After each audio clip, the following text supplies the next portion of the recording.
Before anyone knew her name, before the headlines, the rumors, and the silence that followed, there was a child. Amelia Hart, 7 years old. Quiet, bright, loved, and completely unprepared for summer that would erase her from every record we thought we understood. This case, if that's even what we can call it, has kept investigators, families, and anyone who has looked too closely awake at night, because nothing about what happened fits into any explanation we've been given. Not by officials, not by eyewitnesses, and certainly not by those who try to make the story disappear. I should be clear about something. There is no footage I can show you, no recovered files, no verified evidence. What you're about to hear is everything that remains. Testimony, recollections, scars people won't talk about unless the lights are on. All we have are the pieces that survived long enough to be whispered from one person to the next. But every version begins the same way, with Amelia stepping into a town she had never heard of and a presence noticing her the moment she arrived. What happened to her wasn't random. It wasn't a mistake. And if what I've learned is true, this story isn't over. Because the ones who took her, they don't stop at one child. And I have reason to believe Amelia wasn't the only one marked. Amelia Hart and her grandmother Evelyn stepped across the border into the town of Danvers Hollow. The sign at the entrance was old, the metal letters dented, paint peeling.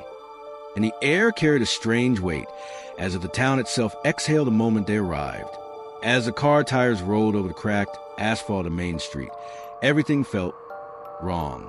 The air was colder than it should have been, even with the late afternoon sun overhead, a soft, unnatural chill that crawled beneath the skin. The houses sat tightly packed together, their windows shuttered, curtains drawn. No children played. No laughter broke the silence. The sidewalks were deserted. Old wrought iron street lamps cast shadows that stretched farther than they ought to, long, bony silhouettes reaching across driveways like grasping fingers. Everyone who appeared on the street stared, not with passing curiosity, but with unwavering focus. Eyes followed every movement Amelia and Evelyn made. As they got out of the car, gathered their bags, stood by the cracked pavement, but not a single greeting came. No wave, no welcome, only cold, collective scrutiny, as if the townspeople were waiting for something. Amelia froze as soon as she stepped out. She didn't cry, she didn't speak, just stood there, pale, wide-eyed, unmoving. Then, in a near whisper, she said, "Grandma, something here already knows my name." Evelyn stiffened, a dryness forming in her throat. How could a 7-year-old child feel something like that? Describe something like that? Simple words, but drenched in terror. From that moment on, every step they took felt like descending into someone else's memory. The street echoed hollowly. The wind whispered through abandoned porch swings. Curtains shifted inside darkened windows, as though reacting to their presence. Even the air tasted strange. Not moldy or stale, but heavy, as if soaked with old, forgotten memories. As evening approached, the sky dimmed faster than it should have. The horizon looked bruised, resisting the sunset. And that night, before daylight fully surrendered, Amelia screamed. A sharp, piercing scream that didn't sound like it belonged to a child.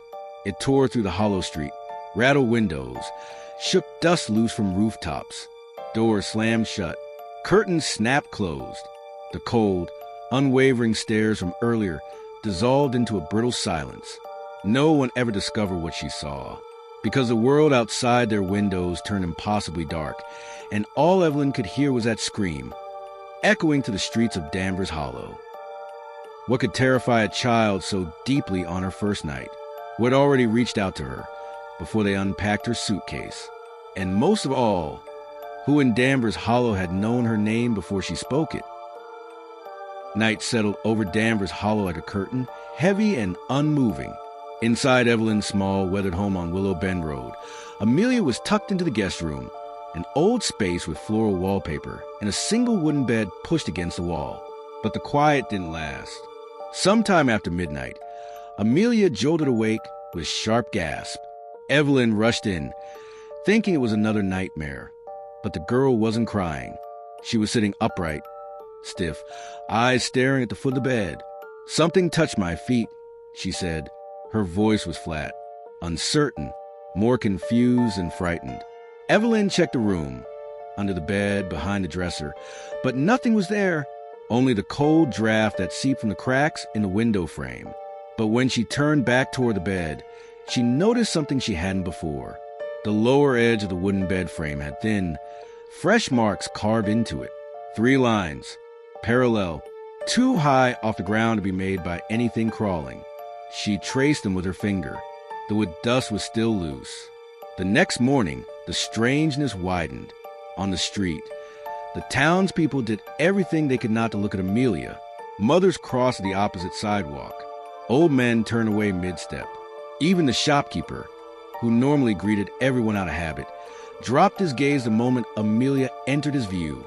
One passerby, a woman carrying a basket of laundry, murmured under her breath when they walked by. It started again. She didn't say it to Evelyn. She said it to herself, almost like a warning she didn't want to repeat. By the second day, Amelia began drawing. At first, Evelyn thought it was an attempt to distract herself. Crayons, paper, something to keep her mind calm. But what appeared on the page wasn't childish. It was a figure, tall, thin, shoulders narrow, body bending like it didn't know how humans were supposed to stand. Its face was blank, no eyes, no mouth, no features at all. The only detail was the way it loomed over a small, round-headed child drawn in faint pencil lines. When Evelyn asked who it was, Amelia simply said, "He stands at the window." But the curtains had been drawn since they arrived. That evening, as Evelyn locked the front door, she noticed something else. A note had been slid beneath it. The paper was yellowed, edges soft as if handled often. 2 lines handwritten. "Keep her inside after dusk. Do not let her look at the sky." No signature, no explanation, only fear in the hurried strokes of the pen. The pattern was undeniable now. Something wanted the girl, and something in the town feared whatever that something was. But the most unsettling moment came the following night. Amelia didn't scream. Just before dawn, Evelyn woke to a soft sound, a faint whisper drifting from the guest room. Not distressed, not loud, just steady, rhythmic, like a quiet conversation. When she opened the door, Amelia was sitting up again, her face turned toward the darkened window, speaking in a low murmur to someone or something just out of sight. She stopped the moment her grandmother stepped inside. When Evelyn asked who she'd been talking to, Amelia tilted her head slightly, as though surprised the answer wasn't obvious. "The one who touched my feet," she said. Then she lay down and closed her eyes as if nothing more needed to be explained. If the first night brought fear, the second brought confirmation, because something in Danvers Hollow had already crossed the boundary into their home. And whatever it wasn't finished with Amelia. By the third night in Danvers Hollow, the sense of dread inside Evelyn's home had deepened. Amelia no longer slept in the conventional sense. She would sit up, knees tucked to her chest, whispering to the closed doors of the guest room. "Please, stay there," she murmured to someone or something on the other side of the door.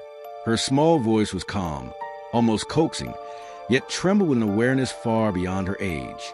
At exactly 3:12 a.m., Evelyn awoke to faint breathing coming from her room. Slow, shallow, not her granddaughter's. She pressed her ear to the door. The sound was subtle, irregular, like inhalation through fabric. It stopped the instant Evelyn moved, leaving the room silent once more. Objects in the room began to betray normal expectations. The curtains, tightly closed, twitched as though a breeze ran behind them, though the windows were sealed shut. Amelia's small wooden spinning top rolled across the floor of its own accord, circling like a compass tracing a pattern only it could understand. Evelyn's phone recorded a sudden temperature drop of nearly 10 degrees in the span of minutes, the small device buzzing insistently as if warning her of something unseen. Paranoia began to take root in both Amelia and Evelyn. Every night, the same words whispered themselves through the darkened rooms, not spoken aloud, but a presence somehow conveyed the phrase, "You don't belong here." It was never shouted. It wasn't threatening in the conventional sense, but the weight behind it pressed against her chest, settled in their bones, and lingered long after the words vanished. And then one night, Amelia said something that no child could possibly have known. "Your face is hiding," she said softly, staring toward the shadows near the doorway. "But I can see it." Evelyn froze. She had been alone in the house for hours with only Amelia. No visitors, no reflections. Nothing had entered the room. And yet, Amelia spoke with certainty, eyes unblinking, voice calm. Whatever Amelia was sensing or communicating was beyond ordinary understanding. It wasn't simply fear anymore. It was recognition. Recognition of something in the shadows, something that had been watching long before she arrived. And for the first time, Evelyn realized the town's silence wasn't indifference. It was warning. Evelyn Hart had thought she had left the strange, unsettling experiences of her own childhood behind. But as Amelia's days in Danvers Hollow stretched on, memories she had long buried resurfaced. Shadows flickering where none should be. Whispers in empty rooms. Children she had known as a girl disappearing without a trace at the very edges of town, always at the border. The adults had said, their voices tight, evasive. She had never spoken of it before. Not to anyone, not even to her husband. But now, staring at her granddaughter's wide, unblinking eyes, Evelyn realized the patterns were repeating. And this time she couldn't ignore them. Amelia began speaking more boldly of the figure she sensed trailing her. She called it simply, the one with no feet. She would point toward the corner of the room or the edges of the hallway, describing a tall, thin silhouette that never seemed to touch the floor. It moved like it was gliding, almost aware, almost patient. Evelyn tried to dismiss it as imagination. Children invented monsters, but the descriptions matched the warnings she had heard in her own childhood. And the sheer precision with which Amelia described the figure, its proportions, its movement, its presence, was impossible for a 7-year-old to conjure from nothing. The town itself seemed complicit in silence.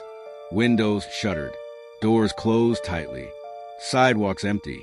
Evelyn felt the weight of history pressing in, a truth adults refused to acknowledge, pretending it didn't exist. And yet, Amelia saw it. How does a child describe something adults pretend doesn't exist? That was the moment Evelyn Hart finally broke. She sank to the edge of Amelia's bed, trembling, unable to contain the fear that had been accumulating for decades and was now fully resurfacing. She clutched her granddaughter close, her own heart hammering, knowing that whatever had touched Amelia's feet, whatever haunted the shadows, had marked them both. And there was no simple explanation, no reassurance that the world outside the walls of Danvers Hollow would understand. If the grandmother's breaking point revealed the way of the town's secrets, the next stage would show just how far that darkness was willing to reach, and how powerless they were to stop it. Evelyn had seen enough. The sleepless nights, the whispers, the cold air that clung to Amelia's skin. It all echoed the terrors she knew too well. With shaking hands and a heart full of fear, she sought help from the only person the town trusted when darkness pressed too close, the local medium, a reclusive man named Silas Crane. Silas met them at his cabin on the outskirts of town, a place overflowing with talismans, salt circles, and chains of rusted bells that chimed despite the wind being still. But the moment he laid eyes on Amelia, something in him changed. His posture stiffened. His face drained of color. He didn't look at Evelyn. He didn't ask why they had come. He simply whispered, "Why did you bring her here?" The ritual begins. Silas insisted they stay in the center of his cramped living room. He moved quickly, almost frantically, placing candles in a tight ring around the girl. His hands trembled so hard he dropped the matches twice. When the first candle flickered to life, the temperature plummeted, not a natural chill, but a dense, suffocating cold that clung to the floorboards. As Silas began the ritual chant, the house reacted instantly. The lights flickered. The bulbs buzzed, pulsed, then dimmed to a sickly glow. The furniture vibrated, starting as a faint tremor, then shuddering violently against the wooden floor. Silas's breathing faltered. He clutched his throat, gasping as though invisible fingers were tightening around his windpipe. His feet lifted an inch, just an inch, off the floor before he was slammed back down. Evelyn screamed, but Amelia didn't move. She watched, silent and emotionless, as though she were accustomed to this. Silas staggered back, nose bleeding, sweat pouring down his face. His voice shook as he managed to choke out, "She's marked by something ancient." His words came out like a verdict, eternal and inescapable. Silas wiped the blood from his face, instantly recoiling from Amelia as if proximity itself burned him. "I won't go further," he said, stumbling toward the door. "I won't provoke it." He refuses to continue. Silas shoved open his door, desperate for air, clutching the side of the house for support. He refused to step back inside, even refused to look at Amelia directly. "I have limits," he said hoarsely, "and whatever walks with her, it has none." Blood dripped from his nose onto the dirt. His hand shook uncontrollably. He wouldn't take their money. He wouldn't offer instructions. He only gave them a single warning. Do not let the girl be alone, not even for a heartbeat. As Evelyn tried to help him, Silas grabbed her wrist with sudden urgency, eyes wide, terrified. And then he said the one thing that still keeps her awake at night. It didn't come for her. It came because of her.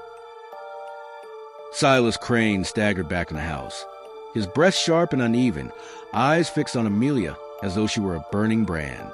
The blood from his nose dripped freely now, tracing thin red lines down his chin. His voice was ragged when he spoke, quiet, but strained with a terror he could no longer conceal. "It's not here for her soul," he rasped. Silas's gaze drifted to Amelia's small frame, trembling only slightly in the cold night air. "It's here for her body." Evelyn froze. The words didn't make sense, not in any way a human could understand. But Silas seemed certain, as if he were recalling something ancient, something whispered long before he was born. With a shaking hand, Silas reached into his pocket and pressed a folded scrap of paper into Evelyn's palm. A name, a location, far away, a stronger medium, he whispered. One who deals with things older than the town itself, older than me, older than anything that should still walk in shadow. His eyes flicked toward Amelia once more, and he stepped back further, unwilling to stand even a foot closer. Go to her, quickly, before it realizes you're trying to break its claim. As they turned to leave Silas's property, Evelyn noticed something she could not explain. When Amelia stepped into the porch light, her shadow lagged behind by half a second. Not enough to be noticed by someone casual or distracted, but unmistakable to a terrified grandmother watching her granddaughter every moment. The delayed shadow stretched long and thin, elongating in a way that did not match her body. Then, with a subtle twitch, it snapped back into place. Evelyn forced herself not to scream. Back home, as she locked the door, a deafening crack echoed from the hallway. One of the interior doors, solid oak, untouched, split down the center as though struck by an invisible force. Evelyn staggered backward. Amelia simply watched, expression empty. Silas's words repeated in Evelyn's mind as she pulled Amelia close. What kind of thing fights for a living human body? It was a question that twisted the stomach, a question no book, no priest, no folklore could answer cleanly. Something wanted Amelia alive. Something wanted her breathing. Something wanted to take her place. And it was running out of patience. Later that night, as Evelyn tucked Amelia into bed and turned to leave the room, she froze. Amelia's small voice began to count. Not forward, backward. 12, 11, 10, but it wasn't her voice. The tone was too deep, too smooth, too practiced, too old. 9, 8, 7. Evelyn's knees gave out. The counting continued. The night before Evelyn planned to flee Danvers Hollow with Amelia, the house refused to sleep. Every floorboard groaned under invisible weight. Every window shivered despite the stillness of the wind. Evelyn sat awake in the living room, suitcase packed, tickets folded in her trembling hands. She thought she could make it until morning. She thought the danger would stay outside. But just past 2 a.m., the quiet registered as wrong. Too quiet. The kind of silence that feels intentional. Then she heard it, soft footsteps coming from the hallway. Not hurried, not clumsy, measured, slow. Evelyn rushed up the stairs, hard in her throat, and found Amelia standing at the front door, her small hand already on the lock. Her eyes were open, but empty, unfocused. Sleepwalking. Her voice came out barely a whisper, yet sharp enough to freeze the air around them. They're waiting at the border. Evelyn grabbed her shoulders, shaking her gently, desperately trying to pull her back to herself. But Amelia didn't react. Her gaze stayed fixed on the door, as though something on the other side had called her name. The wind shifted outside, brushing against the house like a living thing. And for the first time, Evelyn felt certain the house was breathing around them. Not metaphorically, not imagined. Breathing, slow, deep inhalations in the walls, a humming exhale beneath the floor. As she pulled Amelia back from the door, Evelyn's resolve shattered. Her legs gave out and she sank to the floor, sobbing silently into her hands. She had been strong for weeks, but now fear clawed its way through every part of her. She was losing Amelia. She was losing the little girl she had promised to protect. And whatever wanted her was no longer lurking in shadow. It stood at the threshold. Evelyn carried Amelia back to bed, whispering prayers she hadn't spoken since childhood. She sat by her granddaughter until the sky began to lighten. Exhaustion overcame her. Just minutes before sunrise, she closed her eyes. When morning finally broke, the birds began to sing, the streetlights flickered off, and sunlight crept through the curtains. Evelyn stirred awake. She reached for Amelia's hand and froze. The little girl lay perfectly still, eyes closed, but her chest didn't rise with breath. For a heartbeat, Evelyn thought she was dead. Then Amelia exhaled softly, a long, cold breath that did not sound like hers. At sunrise, she didn't wake up. Something else did. The house feels colder than it should at dawn, as if morning forgot to arrive. Amelia stands at the foot of her grandmother's bed, not breathing hard, not confused, not tired, just watching. Her eyes look the same, but something about the way she blinks feels practiced, almost like someone trying to imitate a child. She wasn't of this world. She was taken from another one. Suddenly, downstairs, every door in the house slams at the same time, not because something is entering, but because something is circling. Her grandmother clutches her chest, whispering prayers she hasn't spoken in 30 years. Outside, the trees bend toward the porch, as if bowing to something approaching from the woods. Then the final blow, the realization that lands like they weren't coming to harm her. They were coming to take her back. As the girl tilts her head, smiling slightly, she says in a calm, distant voice, "They've found me."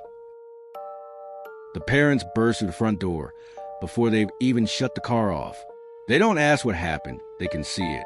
Their daughter is standing in the hallway, facing the wall, tracing slow circles in the air with her finger, as if outlining a door only she can see. The grandmother's voice shakes as she recounts everything. The sleepwalking, the counting backward, the delayed shadow, the medium's warning, the journal. The mother doesn't believe half of it, until Amelia turns around and says in a voice that doesn't match her lungs, "It's all right. They're patient." Her father books the first flight out. No luggage, no planning. Just raw, primal urgency. The tension climbs hard from here. As the family packs the bare essentials, Amelia keeps staring at empty corners of the rooms, smiling softly, like she's seeing someone welcoming her home. Why doesn't Amelia resist? Why does she keep whispering? "It'll be easier up there." No one understands what up there means. Not until later. The family locks the house and rushes to the car. Grandmother is crying too hard to speak. The parents argue over whether to call police, clergy, or just run. Amelia hums a tune in the back seat, a lullaby no one in the family taught her. Halfway down the rural road, the car's headlights catch something moving between the trees. Not walking, gliding, tall, thin, keeping pace with the car. Every time the headlights blink over it, the figure appears closer to the road. On the drive to the airport, something followed us. The family rushes into the airport, trying to blend into the noise and crowds. But dread doesn't disappear in public. It just hides better.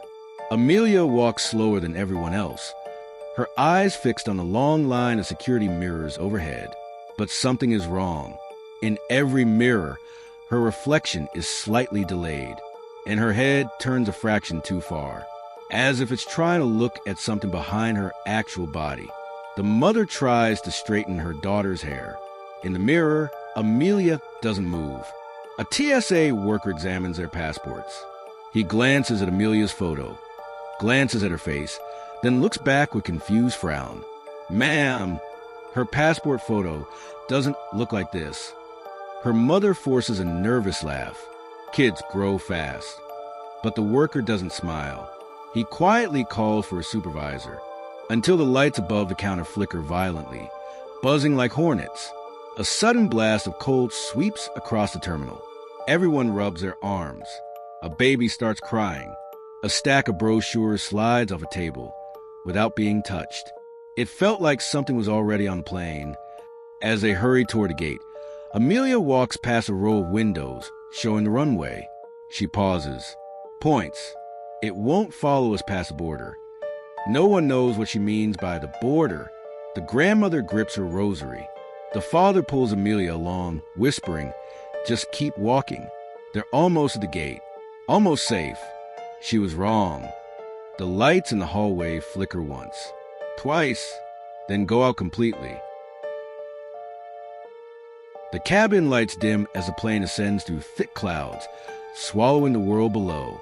For a moment, it feels calm, too calm, the kind of silence that only exists right before something breaks. The constant low hum of the engines, the occasional clink of a seatbelt buckle, and a dull thud echoing from the cargo hold beneath their feet. At first, the passengers ignore it. Planes make noises. Everyone knows that. But then the thud comes again. Harder, closer, like something shifting or trying to push upward. A flight attendant steadies herself on a seat, looking a little pale. Another passenger presses their call button, saying they feel nauseous. Then the temperature drops, not slightly, sharply, as if a freezer door had swung open. Breath fogs in the air. People pull blankets tighter around their shoulders. The overhead lights buzz and dim, shadows moving across faces in unnatural ways. Amelia squeezes her grandmother's hand, not in fear, in recognition. She leans in and whispers, calm and certain, "It's flying beside us." Her grandmother's knuckles turn white. Her father looks out the window. A shape, not solid, not human, a motion, gliding against the wind at 30,000 feet, keeping pace with the plane, long and thin, stretching far beyond where its body should end. And for a split second, it seems to look back through the glass. It wasn't trying to catch up. It was escorting us. Amelia lifts her head. Her eyes are dull, distant. "I need to go," she says softly. "I need the bathroom." The family freezes. That was the last thing any of us wanted to hear.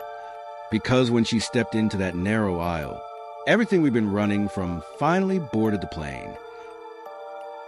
Amelia walks down the narrow airplane aisle, her small hand brushing along the seatbacks.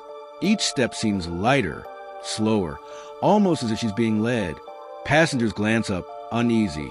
Some rub their arms against the sudden, freezing air.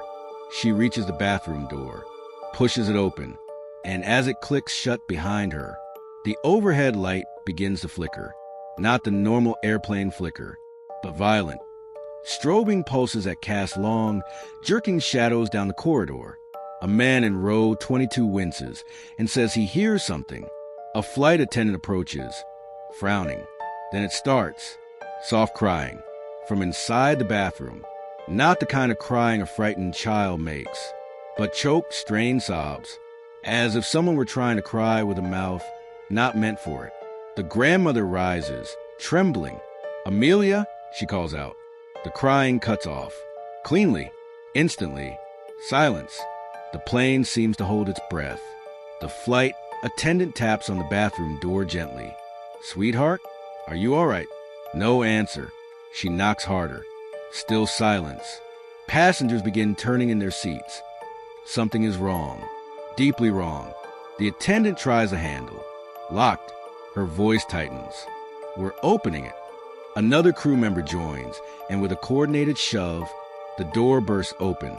The bathroom light swings overhead, flickering madly, and the tiny airplane bathroom is empty. No Amelia, no signs of struggle, nothing, just a faint, unnatural cold rolling out into the aisle. Screams erupt from the rows behind. A mother clutches her chest. The grandmother collapses to her knees. The father shouts her name over and over. That was when the plane became a cage. Flight attendants rush to shut the lavatory, but panic spreads fast. Passengers stand, shouting, pointing. The captain announces turbulence, but everyone knows it isn't turbulence. Airplane security footage. A split screen shows the corridor. Amelia walking toward the bathroom, entering, the door closing, and then nothing. The door never opens, not even once. Yet the bathroom is empty.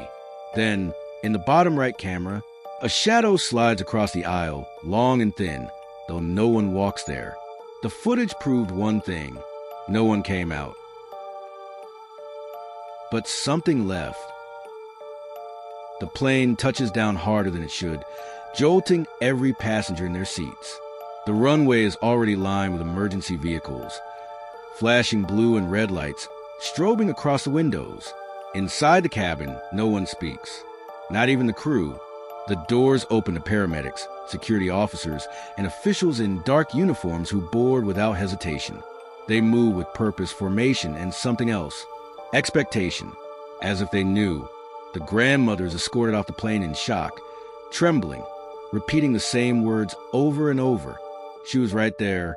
She was right there. She was right there. The parents are separated, questioned for hours. Officials ask mechanical questions that don't match the situation. Did she ever mention hearing voices? Has she drawn similar images before? Was she adopted? Was she ever missing, even for a moment? No answers satisfy them. Later that night, airport staff return Amelia Hart's luggage to the family. The suitcase is strangely light. Inside, there's only one item: a drawing. Crayon lines, shaky but purposeful. A little girl, Amelia, standing in the clouds, holding hands with two tall, thin, eyeless shadows drifting beside her. Their bodies fade into sky, their hands stretched impossibly long. And above them, scribbled in the same childish handwriting: "I'm going home." Authorities took the plane's footage, every copy, every backup. Passengers were told to keep quiet. Some signed documents. Some changed their stories. Some disappeared from public record entirely. Before I end this, there's something I need to say. I've spent months trying to make sense of what happened to Amelia Hart, interviewed people, collected stories. But every time I get close, something goes wrong. My hard drives wipe themselves. Two witnesses won't answer their phones. And last week, someone slid a note under my door. It said, "Stop asking where she went." If anyone out there has ever seen a child vanish like this, tell me. I think they're coming back. Where do they take them? You don't belong here. If you heard a second voice in this recording, comment below. I need to know it's not just me.